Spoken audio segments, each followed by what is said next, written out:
Samahan niyo muna ako, no? Kwentuhan muna tayo. So, very chill lang ang ating video. Hindi muna tayo mag-how-to, but more on yung journey ko. Kasi ang mga nakikita nyo ay how-to videos, di ba? How to invest in the stock market, how to trade. Pero ayaw masaksak nung sinasaksak. Ayan, nasaksak na siya. Pero wala nung, paano ko ba siya pinag-aralan from scratch? Like the journey. Kasi yung iba nagtatanong na anong uunahin or anong munang pag-aaralan or paano mo siya pinag-aralan. So today, I'm gonna break down kung paano ko siya ginawa while I still had the full-time job noon, while I was working in the corporate. And nagagawa siya without you watching the market all day. Kasi yan yung common na nakikita ko eh. Yan yung common na mga naririnig ko na trading is stressful for them. Trading ay kailangan nakatuto ka sa market. So today, I'm gonna share with you, no, na hindi lahat ganon. And watch till the end of this video dahil i-share ko sa iyo kung ano yun.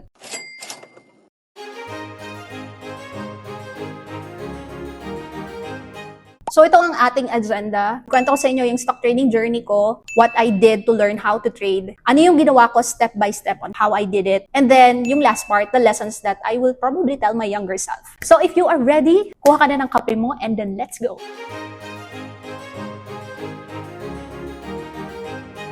So I started with my stock market investing journey 10 years ago, and noon lahat naman siguro na nagsisimula ang iniisip is for retirement, long-term investing, ganyan. So doon din ako nasimula, 'di ba? Long-term investing yung nasa isip ko for retirement, yan yung ayokong mag-work habang buhay, gusto ko may something when I retire. And then 2 years into learning, pag kasi napadpad ka, alam mo yun, pag napadpad ka sa mundo ng iba sa kinalakihan mo, wala kasi nito sa paligid ko noon. Pero dahil I have so much passion into learning natong mundong to, natong stock investing na to, napadpad na ako sa rabbit hole ng stock trading na may ganito palang mundo bukod sa stock investing. Kasi noon, ang alam ko lang, when I entered in, invest now for the long term, ganyan, for your retirement. Tapos, doon na ako nag-start while I was learning to see other opportunities na pwede naman pala siya na kumita nang hindi ako mag-iintay ng long term. So, napunta ako doon sa rabbit hole na yun. Pero iniisip ko, hindi ko kayang tutukan yung market because may trabaho ako, di ba? Ang trabaho ko noon is panggabi pa. Kaya ako napadpad na sa mundo na ito na talagang pinag-aralan ko siya ay dahil feeling ko that time, tinatawag niya ako,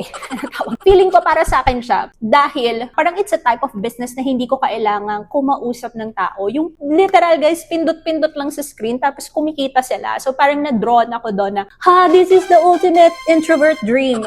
Kikita without talking to somebody else. Ayan. So, medyo may mga nagko-comment na sa mga dati kong videos na, kung makausap ka nga dito sa YouTube, ang dami-dami naming nanonood tapos sasabihin mo introvert ka, hindi yata totoo yan. Totoo yun. Dahil ngayon, ang kausap ko ay camera at hindi maraming tao. So, yon ang pinagkaiba. Tapos, sabi nila, nakaka-stress daw kasi kailangan mo tutukan yung market, kailangan madaming screen. Pero later on, I realized na while I was learning this, no, na parang, pwede naman palang hindi. It's not what people make it seem. And that's what I'm going to share with you in this video.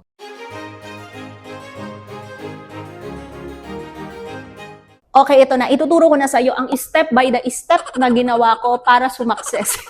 So, ito yung step by step na what I did to learn how to trade. Para sa mga nagtatanong na paano mo ba siya pinagsunod-sunod o paano mo siya ginawa. So, the first is to learn. Siyempre, kailangan mo pag-aralan. Kaya you have to learn. Pero, I know na I decided I will pick one market first. So, that's the first one. Pick one market first na ila-learn mo. So, ako, decided na ako in my heart that I just want to know how to trade in the Philippine stock market. You know, may mga shiny something syndrome na ito yung gusto mo, gusto mo mag-forex, gusto mo mag-crypto para mas maganda yung global. Pick one market first. So, if you're watching this, hindi mo peg yung Philippine stock market, maybe you can get something out of this video na pick one market first. Now, kapag ka nakapick ka na ng isang market na pag-aaralan at tututukan ng pag-aaral at commitment, no? Then, yung pinag-aralan ko ay free and paid. Ayan, it's a mix of free and paid learning. Dun sa free, lahat niyan meron na dito sa YouTube na university natin, no? You can search whatever topic that you want. Ang maganda ngayon, ngayon kung ano-ano na ding i-recommend sa'yo ng YouTube, no? During that time, may mga free na groups, forums, blogs, books, sa paid ata yung books. Lahat na pwede kong i-consume, talagang i-consume ko, whether it's local or foreign. Kahit kasi foreign yung mga topics, no, may mga principles na you can get out of na basic for all trading markets, di ba? So, kukunin mo yung pasok sa market na concept, kukunin ko ako pala yung nagkukwento ng istorya ko. Kukunin ko yung concept na pasok dito sa local market, and then yung iba kasi hindi na relatable kasi nga pang other markets yung ibang minimension nila. So, yun yung first, for the free.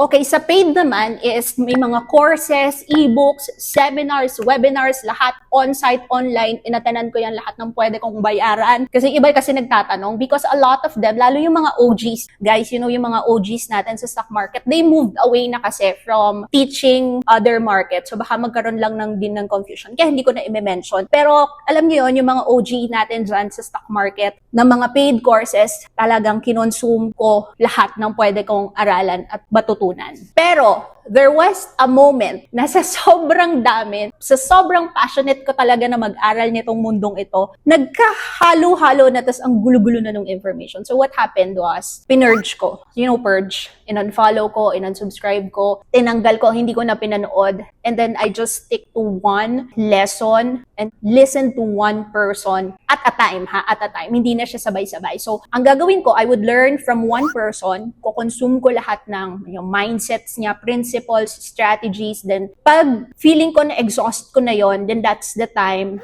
na lilipat ako sa iba. So, gagawin ko muna yung next step after nun.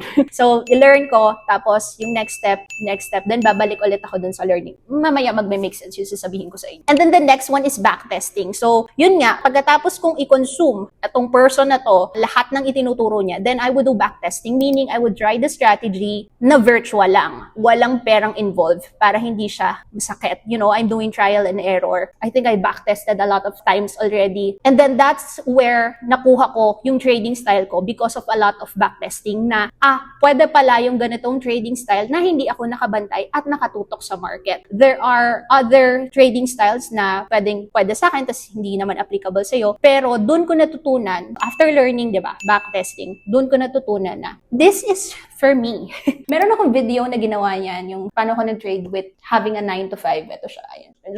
So, weekends, I would do my watch listing. Weekly routine, gagawin ko yung trade when the market opens. Tapos, dun sa stockbroker ko, mayroong conditional orders and meron akong mga alerts na lumalabas sa phone para hindi ko na siya kailangang tutukan at bantayan. I am still a student of the market. So, after learning, backtesting, applying with actual money, learn again. So, paulit-ulit, I would always learn kasi syempre yung natutunan ko na setup would only work for a certain market condition. Kapag nag-iba yung market condition, hindi na masyadong ganon ka-applicable yung setup. So, may pag-aaralan ulit ako iba. Or because meron na din akong data, yung mga na-journal ko, nababalikan ko na saan ba ako pwedeng mag-improve. You know, when you're working in the corporate, di ba merong mga annual performance review or monthly performance review. So, sa trading, ganun din. Kasi you treat it as a business eh. So, meron mga metrics na nire-review. So, pwedeng yung win rate or yung pagka-cut loss or basta marami siyang pwedeng i-improve pa rin. Hanggang ngayon, ginagawa ko pa rin siya kasi marami pang pwedeng i-improve sa sarili ko, sa ginagawa ko. At saka, marami pa rin akong natututunan. Kaya, na-enjoy ko siya kasi I love learning. I love studying. Siyempre, kailangan din. I love applying the lessons. Ganun. Yun yung mga steps on how I learned trading without watching the market all day.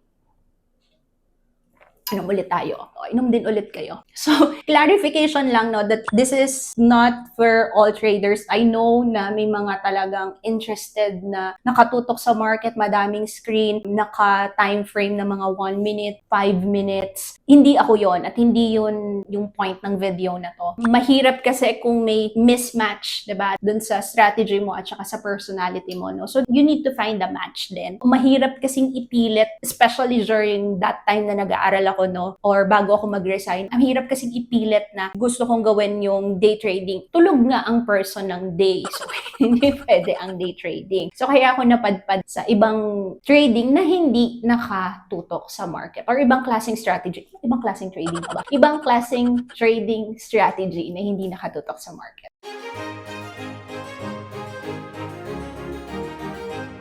Isa pa na gusto ko sabihin or lesson that I will tell my younger self is to love the process. Kasi the result, yung pera, yung hindi financial freedom yung lifestyle. Ano bang tawag ko? Free time. Ano bang tawag nga ulit? Time freedom!